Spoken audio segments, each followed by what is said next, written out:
Assalamualaikum warahmatullahi wabarakatuh. Waalaikumsalam warahmatullahi wabarakatuh.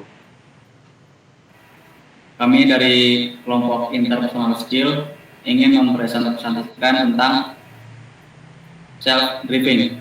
Nah, izinkan kami untuk perkenalan diri. Nama saya itu Ara Yudhistira Rudiansa dengan NIM 2018-30-103 dan teman saya yaitu Bimo Kusuma Gifar dengan NIM 2018-230-111. Oke, next. Self briefing, manusia berpikir. Next. Oke, self briefing. Jadi untuk materi kali ini kita akan membahas 5 materi, yaitu yang pertama perubahan menuntut manusia berpikir, yang kedua yaitu prinsip seorang driver, yang ketiga yaitu problematik brains, dan yang keempat perbedaan mentalis penumpang dan driver, dan kelima yaitu drive yourself. Next. Nah, benarkah hanya 2% di antara eksekutif kita yang berpikir? Mengapa hanya 2%? Nah, oke. Mungkin pendapat berikut ini ada benarnya. Fakta ini didukung oleh kenyataan bahwa hanya 2% dari seluruh mahasiswa yang menikmati kuliah di perguruan tinggi yang menjadi pemimpin driver. Selebihnya menjadi penumpang passenger. Dan mengapa hanya 22%? Yang tadi seperti yang telah kita baca di atas, yang sama perlu ditujukan kepada 3% yang berpikir bahwa mereka telah berpikir, dan 95% selebihnya yang memilih lebih baik mati ketimbang berpikir. Mengapa manusia berpikir dan seperti orang mati? Setiap kali memasuki jalan tol, supir penulis selalu terpaku pada antrean pintu masuk pintu tol yang paling panjang. Padahal pintu masuk untuk membayar tarif tol ada 4 dan sisi paling kiri. Hanya ada 1 mobil yang mengantri. Mengapa memilih di antrean yang paling kanan? Jawabnya adalah itu antrean yang paling mudah, dan kalau ia belok ke kiri agak sedikit repot. Supir mungkin akan diklakson orang di belakangnya. Ada resiko. Nah, orang-orang ini terperangkap dalam antrean panjang tanpa kemampuan melihat alternatif, dan mereka memilih untuk bersabar dan kemacetan atau menggerutu dalam ketidakberdayaan. The word letter D, renting. Oke, next. Setiap manusia memiliki kendaraannya sendiri, seperti tubuh kita. Nah, coba next video. Nah, pandangilah diri Anda di cermin. Jangan lihat sepotong, namun lihatlah seluruh tubuh Anda. Dari ujung rambut hingga ujung jari, yaitulah kendaraan Anda. Dialah teman setia yang menemani diri Anda kemanapun Anda pergi. Dialah yang mengantarkan mimpi Anda sampai ke tujuan. Setiap orang memiliki kendaraan yang kita sebut dengan self, yaitu diri. Dan dalam diri itu terdapat mentalis atau jiwa membawa diri itu. Maka itulah kita bisa membedakan ke dalam 2 kategori mental. Yang pertama mentalis penumpang dan mentalis pengemudi. Mentalitas. Manusia bermental penumpang, ia hanya tahu sampai ke tempat tujuan di antara orang lain. Singkatnya, ia adalah orang yang menghindari resiko, yaitu risiko tersesat atau tersesat jalan. Terus sedangkan manusia bermental pengemudi sangat bertolak belakang dengan itu, yang harus berpikir keras sepanjang hari dan harus tahu baru. Dan ia beberapa kali tersesat di jalan yang sempit. Tetapi begitu keterampilan hidup didapat, ia menjadi tangkas, bergerak, dan cepat keluar dari setiap blokade atau kemacetan yang mengerintangi perjalanannya. Next.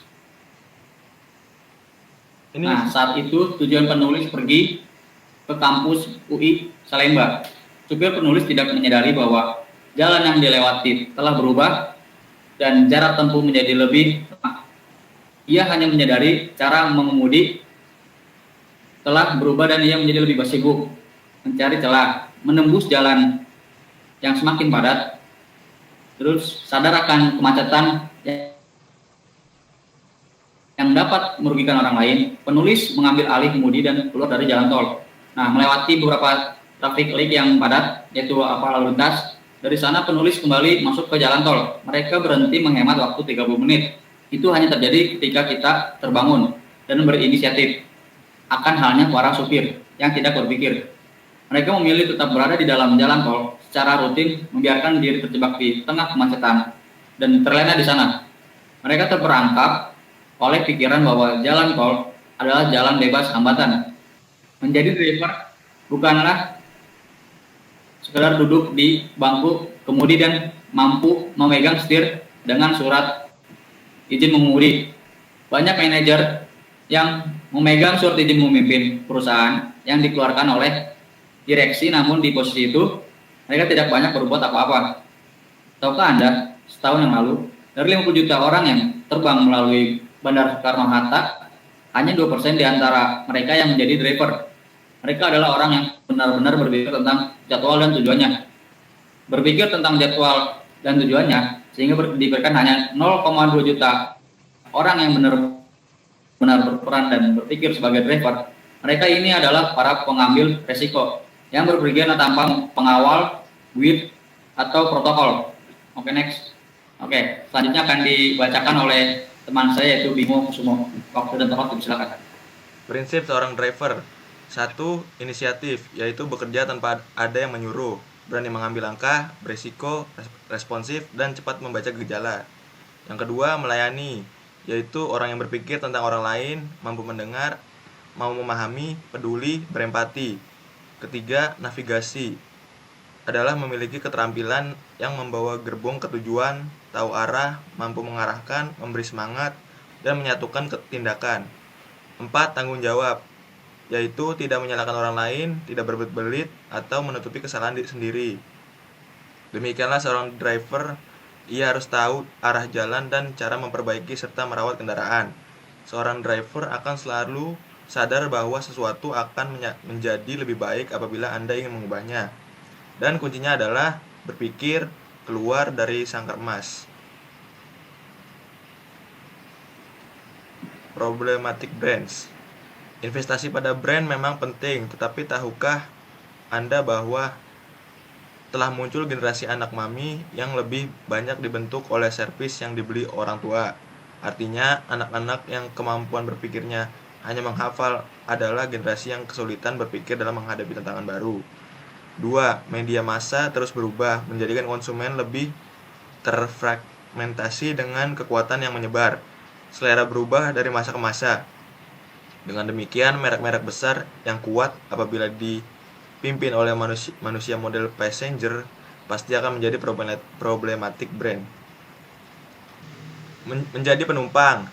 Sebuah survei yang penulis lakukan menemukan orang-orang bermental penumpang cenderung kurang kemandirian, cepat menyerah, dikendalikan oleh kehidupan rutin, menjadi autopilot, mudah mengeluh sepanjang perjalanan hidup, tidak tahu alternatif jalan keluar, mudah frustasi ketika suatu keadaan berubah tiba-tiba, kurang berhasil dalam karir dan usaha, menjadi boros meski tujuannya berhemat. Perbedaan mentalitas penumpang dan driver. Mentalitas penumpang atau passenger mentality ditandai dengan sudah puas dengan keadaan sekarang, tidak menyukai tantangan baru, menyerahkan masalah kepada atasan atau orang lain, menunggu perintah dan menjawab kata siap, takut menghadapi masalah dan takut melakukan kesalahan, sangat mencintai jabatan atau kekuasaannya, dikendalikan oleh autopilot, terlalu membanggakan apa yang telah dicapai, menyandera organisasi sebagai alat untuk menumpang hidup. Sebandingkan driver memiliki mentas yang ditandai dengan sangat tidak puas dengan keadaan sekarang, status quo, menyukai tantangan baru, mengeksploitasi peluang baru, memecahkan masalah bersama, menginspirasi orang lain, bekerja dengan hati, mencintai sesama, menjaga hubungan baik, memiliki kepedulian, dan memimpin dengan pertanyaan, memperbaiki cara berpikir penumpang-penumpangnya. Seorang driver tidak akan tumbuh hanya dengan kekuatan internal dari dirinya sendiri. Seorang driver tumbuh dengan kekuatan orang lain. Bila Anda ingin berhasil, bantulah orang lain agar mereka juga berhasil. Seorang driver melakukan investasi diri layaknya pengusaha. Mereka membentuknya dengan disiplin diri, menghadapi risiko, bermain untuk menang, kekuatan berpikir simpel, kritikal, dan creative thinking, mindset yang tumbuh. Seorang driver mengembangkan orang lain dengan beberapa pendekatan, yaitu goal setting dan mengambil keputusan, memimpin dengan hatinya, kekuatan memberi, menumbuhkan passion, dan leadership 360 derajat ke atas bawah dan samping yang solid. Kemudian akhirnya driver yang baik akan tumbuh subur dalam sebuah driving society.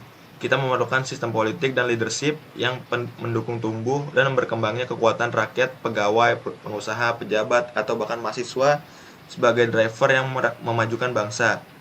Pula para politisi dan pemimpin yang populis biasanya hanya akan menghasilkan pengemis-pengemis elit yang koruptif dan mendorong tumbuhnya sikap mental atau passenger. Ya, sekian presentasi dari kami, kurang lebihnya mohon maaf. Wabillahi taufiq wal hidayah. Wassalamualaikum warahmatullahi wabarakatuh. Waalaikumsalam warahmatullahi wabarakatuh. Dadah.